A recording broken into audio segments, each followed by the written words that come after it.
بسم اللہ الرحمن الرحیم۔ اس وقت کرونا وائرس کے حوالے سے جو باتیں ہو رہی ہیں اور کوئی اس کو سازش قرار دے رہا ہے، کوئی کیا کہہ رہا ہے، کوئی کیا کہہ رہا ہے، تو میری آپ سب سننے والوں اور دیکھنے والوں سے درخواست ہے کہ خدا را اس چیز کو سیریس لیں، اس کو مذاق مت سمجھیں، کیونکہ وبائیں پہلے بھی آتی رہی ہیں اور زمانہ اس سے خالی نہیں ہے۔ آپ تاریخ اٹھا کر دیکھیں، کئی ساری وبائیں ایسی آئی ہیں جس نے پوری کی پوری انسانیت کو ہلا کے رکھ دیا ہے اور کروڑوں لوگ اس سے مرے ہیں۔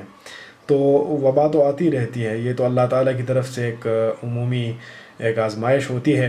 تو آزمائش پر اس میں اللہ تعالیٰ سے پناہ مانگنی چاہیے، دعا کرنی چاہیے، لیکن جو ہدایات اور تدابیر ہمیں کہی جا رہی ہیں تو ان ہدایات پر اور ان تدابیر پر عمل کرنا چاہیے، احتیاط ضرور کرنا چاہیے۔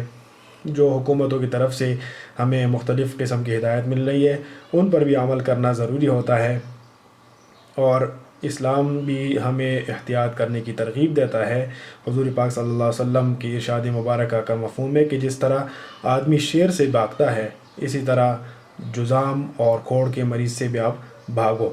مطلب یہ کہ جو بھی وبائی امراض ہوتی ہے تو ان سے آپ دور رہنے کی کوشش کریں، اور جو احتیاط آپ کو بتایا جا رہا ہے تو ان احتیاط پر عمل کریں۔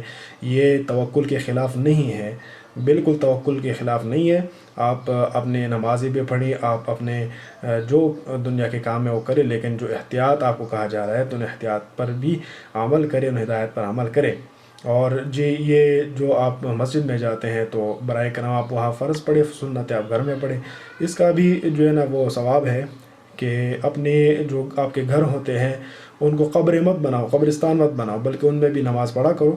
سنتیں اور نوافل جو ہے نا گھر پر پڑھ کر اس کا بھی آپ کے گھر میں برکت ہوگی، اور دعا بھی کرنی چاہیے کہ اس آفت سے، اس مصیبت سے اللہ تعالیٰ تمام عالم کو بچائے، تمام انسانیت کو بچائے۔